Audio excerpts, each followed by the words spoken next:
Things Fall Apart. This novel was published in the year 1958. The Nigerian author Chinua Achebe gives us a beautiful representation of the rich and civilized life of the Igbo community. He shows how beautiful the African history is and how ruinous the European culture was towards this particular community in Africa.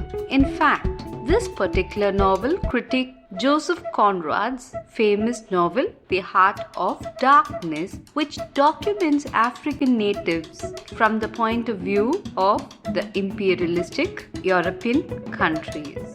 The beautiful thing about this novel is that it shows you how beautiful the Nigerian community is, and we get an understanding, a deeper insight into the life of the people, the tradition, their beliefs, and how everything is ruined because of what happens. Chapter 1. Okonkwo is just 18 years when he wins the title of the strongest wrestler in 9 villages and beyond, throwing Amelines the cat over. Amelines the cat had not been beaten for almost 7 years.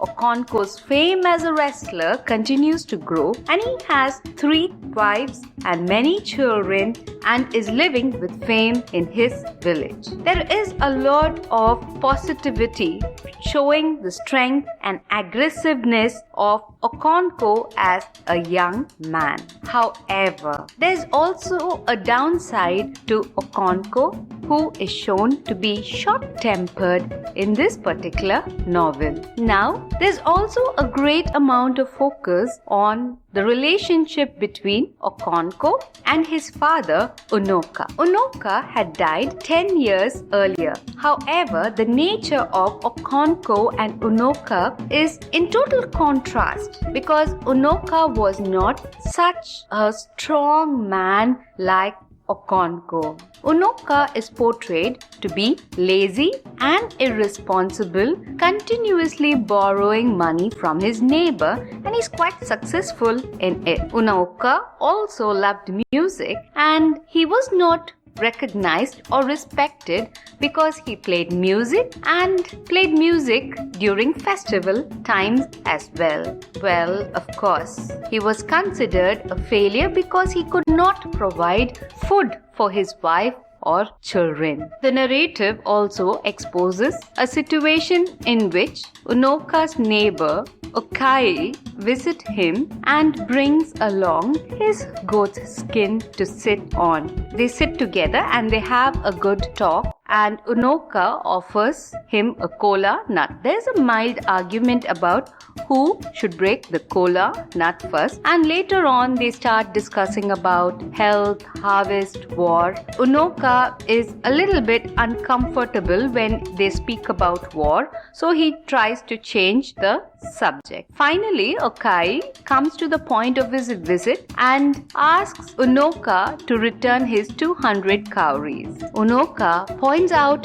to Okai chalk lines on his wall, and he explains to them that those lines represent his debts, and the matters how he settles them is explained. So he says that he would first settle his big debts and then settle his friend Okai's death. In fact, it shows the nature or the point of how Unoka, as a matter of fact, talks quite point blunt even to a person he owes money to. The next interesting thing which we can observe about Unoka is that he did not have any title and he still was in heavy debt when he died. So Okonkwo was ashamed of his father, and this was the main reason he worked hard to win fame for himself, and the best way he could do it was wrestling. He also established himself as a wealthy farmer. He had 3 wives, 2 barns full of yams, and titles too.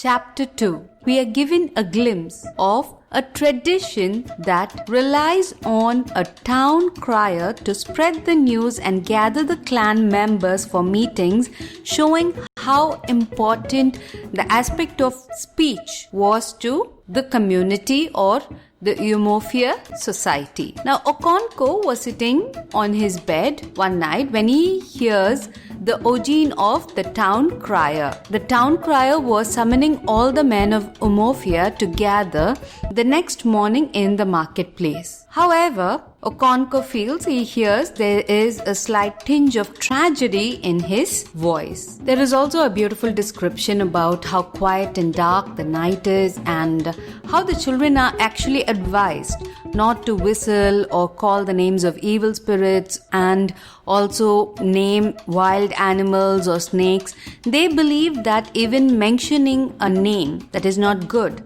would summon it at night. So they try to be very, very careful about what they utter during the night. Okonko initially thinks it could be some kind of a call to war with the neighboring clan. He also remembers very fondly how he brought back a human head during the last war. So it was his 5th head according to his count, and he felt really proud, and he thought that this aggressive nature of his brought him success and represented him in the traditional masculine arena of war. The next day morning in the marketplace, Ugbufi Ezigo calls out to the people of Umofia. Umofia Kenu, Umofia Kenu, Umofia Kenu, Umofia Kenu. So he repeats it almost 4 times to get the clan's attention. We can see a beautiful aspect of speech, getting your audience attention being put here. So he calls out to the people and then he points out to the direction of Mabino and he tells that a lady of Umofia was killed. That is, the wife of Ugbufi Udo has been killed. So they give an option that Mabiano will have to either choose war or has to offer a young man and a virgin as a compensation for their crime. At this point, we can also have a glimpse and insight into the justice system and how it used to work in Umofia during the time of Okonko. And Okonko was chosen to go over to Mabino and also convey the message that either they have to choose war or they have to surrender a virgin and a boy to the clan of Umofia. We see that the Mabino clan, they are really scared of Okonko and they give in. So there is a virgin who is given and the lady is married to the person who lost his wife. Whereas there is a boy, the boy who is 15 years old, we know that his name is Ikmifuna. So as far as Ikmifuna's life goes, he is sent to live with Okonko, and Okonko almost treats him equally to a son. However, there is a tragedy that follows in Ikmifuna's life, and we can see that in the following chapters.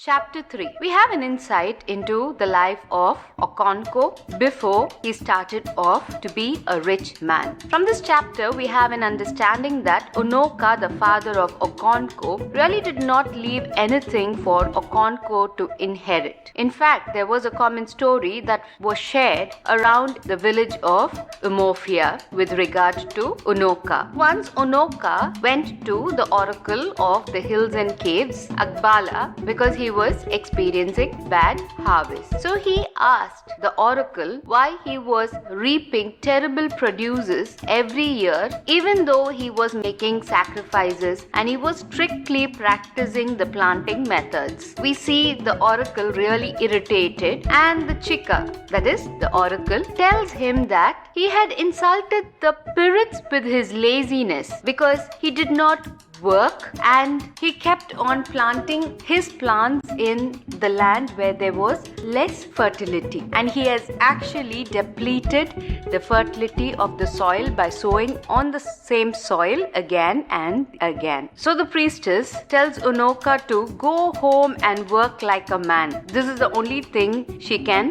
tell. It was a masculine duty to provide for the family, and Unoka was not one such person who really was interested in providing for the family. We also see that just adhering to the practices of the societal customs and beliefs at all times is not going to be beneficial. If you follow all the rituals, it's not going to happen. You would have to really work hard, strive hard till your soil and see that your ground is fertile. But Unoka, as we see, did not do any of these. He in fact sowed his yam on the same soil, which ultimately had lost its fertility. The next incident that relates to Unoka in this chapter is how he dies. See, his personal god or his chi really is not very supportive of him. Unoka eventually gets sick and he is affected with a disease which causes his stomach to swell. Because this particular kind or nature of disease was considered an abomination to earth, Unoka was not permitted to die at home and he was not given a decent burial. He was carried into the evil forest and left over there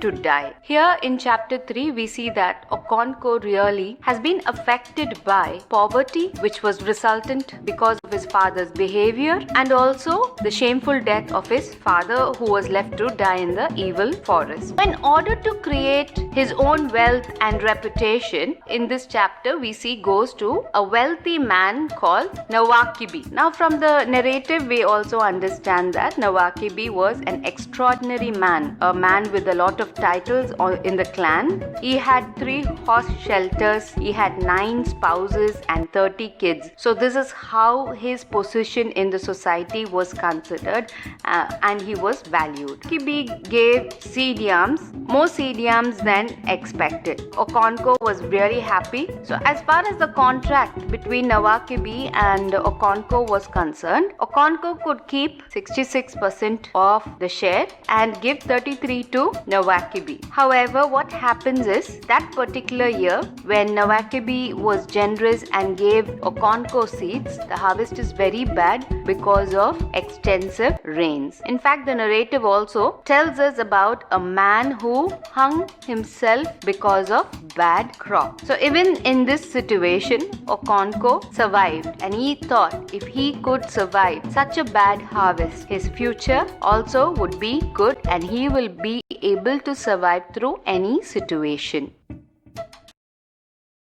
Chapter 4. Because of his personal merits, Okonko raises very quickly to one of the most highly ranked men of his clan. We can see people are quite struck by Okonko's roughness when dealing with other men from his clan, because regardless of his humble beginning, there are several setbacks to the nature of Okonko. He had, of course, ascended up the social ladder and the economic ladder through his hard work. However, there were others who felt he was very cruel to those who were less fruitful than himself. For example, during a gathering at an ancestral fest, Osugo, a man without any titles, takes to opposing Okonko. Immediately, Okonko responds in a very rude manner to Osugo, saying expressing anybody's opinion entirely depends upon the position they had, and it was for men. People did not take this insult lightly and they stood by Osugo. In fact, the other men make Okonko apologize to the lower ranked man and tell Okonko that he should be humble and have sympathy for those who are less fortunate. At the same time, we also see that the clan respects Okonko for his hard work and strong will, and that is the main reason they selected him to go go to the neighboring village and declare war. Give them an option to hand over a virgin lady and a boy. Okonko's achievement is extremely obvious in the light of the fact that his clan picks him up to convey their message to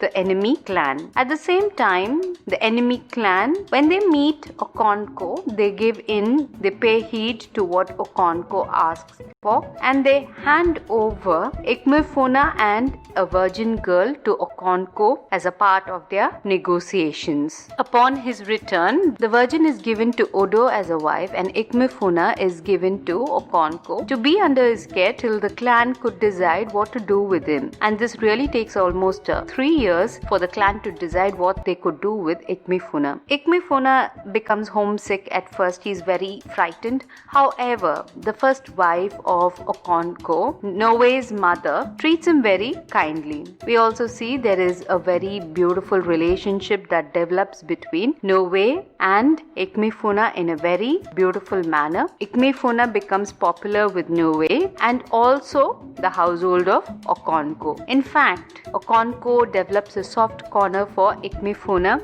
but he does not reveal it, he does not express it openly because he thinks that the show of affection would be read as weakness. The narrative also opens out to another incident on a yearly week of peace that takes place in the village. So as a custom, nobody was allowed to utter even a cruel word to anybody else in the clan. So one day during this peace week, Okonko's youngest wife, that is the third wife, Ojugo, goes to a friend's house to make a hair and she forgets, probably neglects, preparing Okonko's evening meal and even to provide food for her children. When Ojugo returns, Okonko is really angry because she has neglected her duty and beats her up very badly. Now because Okonko bet up his wife during the peace week, people in the clan believe that the earth gods would have taken offense to what Okonko had done and it would affect the entire clan's harvest. So he would have to make a sacrifice at his place. Because of his actions, the peace week is disturbed. So the priests gather together and discuss a punishment for Okonko. At the end of the holy week, each farmer begins planting his crops. Okonko instructs Ikmefuna and Noai to help him to gather and count up the seed yams for planting. The chapter also reveals the growing relationship between Ikmefuna and Noe. Ikmefuna tells folk tales to Noe. The representation here shows how Ikmefuna finally settles down and feels at home in Okonko's household and is getting along quite well.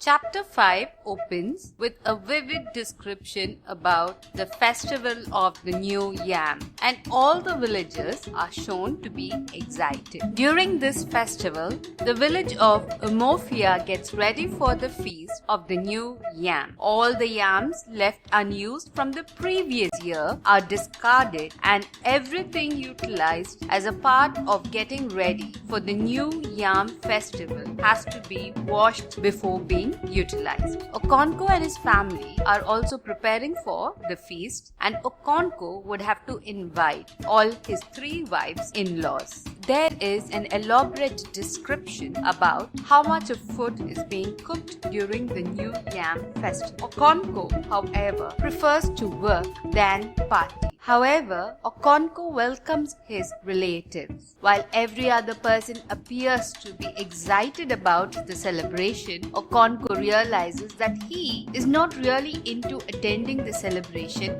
prefers to work on his farm unlike his father Unoka, who enjoyed such feasts. As the preparations were going on, Okonko lost his temper when he sees that a few leaves had been cut off from the banana tree. His second wife admits that she is the one who had cut the leaves. In his anger, he beats her up brutally and then decides to go for hunting. When his wife makes a comment about guns that never shoot, he tries to shoot her but he misses. Despite all this, disturbance, the festival is celebrated happily. The second day of the new year is a day of wrestling. The narrative in this part of the chapter throws light on Ikwefi, Okonko's second wife. Ikwefi fell in love with Okonko during one of the matches where Okonko overthrew Emmeline's the cat. However, she is married off to another man. After years of living with him, she runs away from the other man and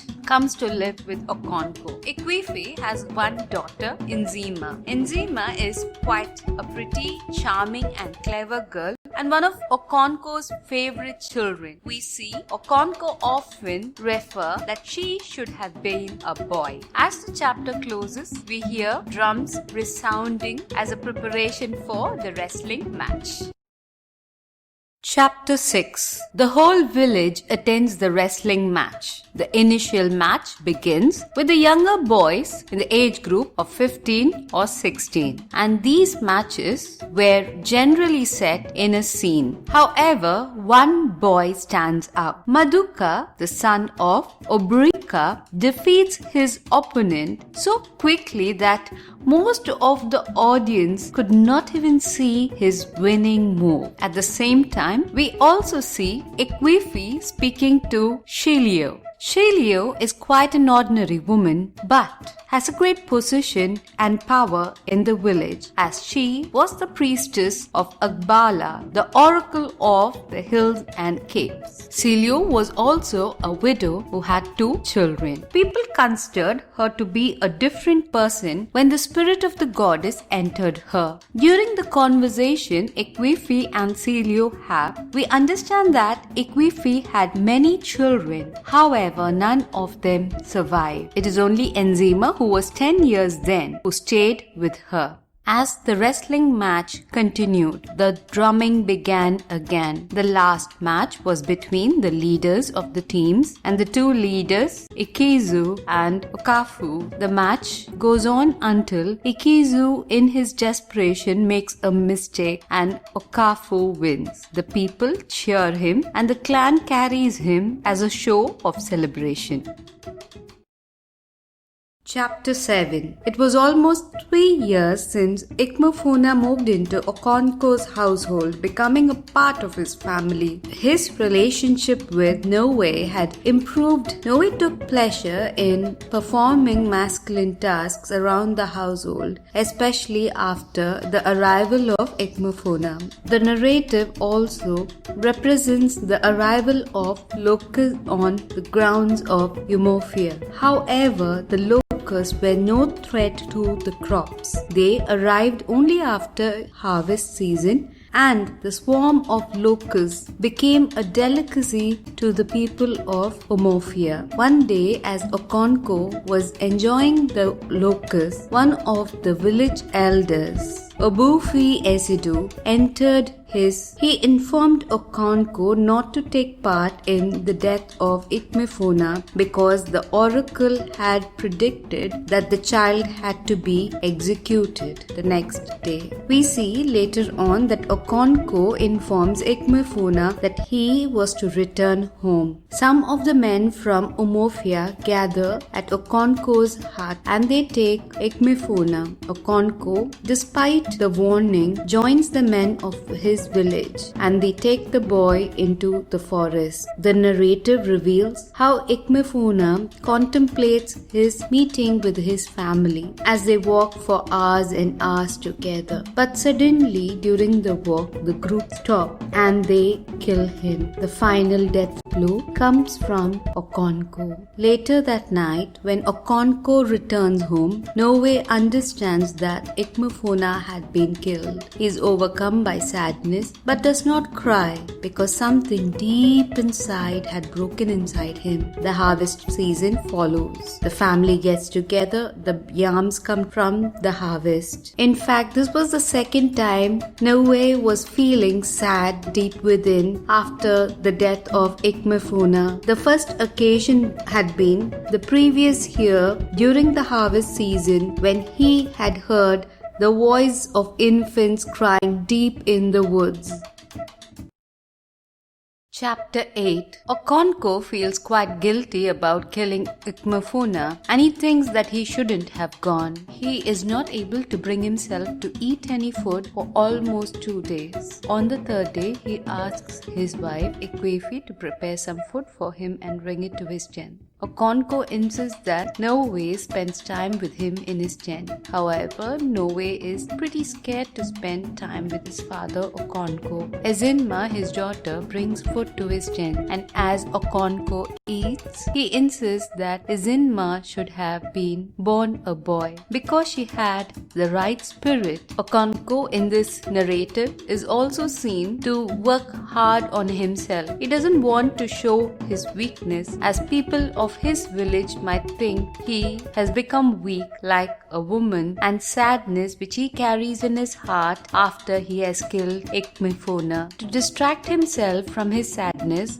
Okonko approaches his friend Oberika. Oberika, on the other hand, stays with him until he is able to negotiate a bride price for his daughter. Okonko at this point criticizes Oberika for not accompanying him to kill Ikmefuna. Oberika tells him that Okonko too shouldn't have gone because Ikmefuna was like a son to him. This could possibly be a crime which the gods would punish. Chapter 9. Okonko is finally able to get some rest and sleeps 2 days after engaging in the murder of Ikmefuna, his adopted son. The next day, he is woken up by Ikwefi, who carries the news about Ezinma being ill. Okonko rushes to his daughter's side and realizes that she is suffering from Iba, an illness, and goes out to gather herbs. The narrator throws light on another aspect of Yumofian culture at this point. Ikwefi had already borne 10 children, and it was Ezinma who stayed back. It was the medicine man who had revealed the truth to her that the children she was giving birth to were Obanje, a spirit of a wicked child who re-enters the womb of the mother and tries to be born again and then dies again. Now the medicine man, Okabu, had found out that Ezinma was also one Obanje. Ikwefi had become sad and bitter at her misfortune that her children died one after the other, and she really wanted Ezinma to survive across the age of death. However, she had always been sick. With the help of the medicine man, Ikwefi is able to engage Ezinma in a process of breaking her ties with the Obanje world and finding and digging up the stone that is Ezinma's Iwiua, a special kind of a connection that is established by the stone between the Obanje children's spirit and the born child. So in order to find the location of Ezinma's Iwiua, the man Ogabu questions Ezinma in different ways and locates the stone. She leads the man back to her father's hut, stops under an orange tree and indicates the spot. Ogabue digs up for a very long time and finally finds the stone. Ezinma identifies the stone as a Iguwa, and there is a kind of a ritual that is performed in order to cut the connection of Ezinma with the spirit world. So this particular flashback which Ikwefi has with regard to her 9 dead children and the survival of Ezinma comes back. Okonko returns with some herbs and prepares a concoction for Ezinma to consume.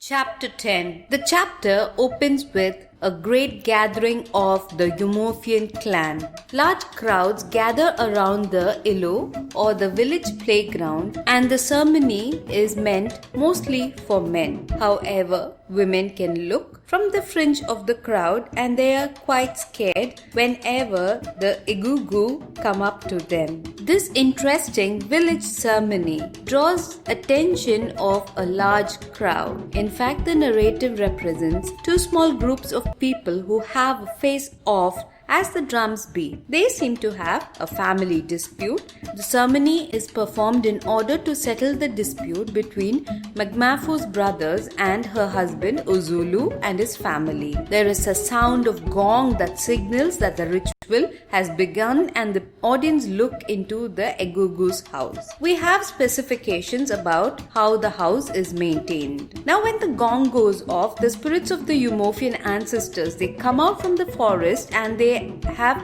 around 9 Eumorphian gods. The 9 Egugus, once they emerge from the forest, sit down and they greet Uzulu and Magmorpho's eldest brother. They listen to the complaint of Uzulu and Magmorpho's brother and they pass a good judgment which pleases all the people of the village. As far as the dispute between Uzulu and his brother-in-laws is concerned, Uzulu accuses them of coming to his wife, beating him up and taking away his children. Furthermore, they had refused to return the bride price which the family had given. Udweke, Magmorpho's eldest brother, stands up for his sister's case and explains that Uzulu had been beating up Magmorpho violently and unnecessarily to the point where she had actually miscarried a baby. And he explains that they had actually saved their sister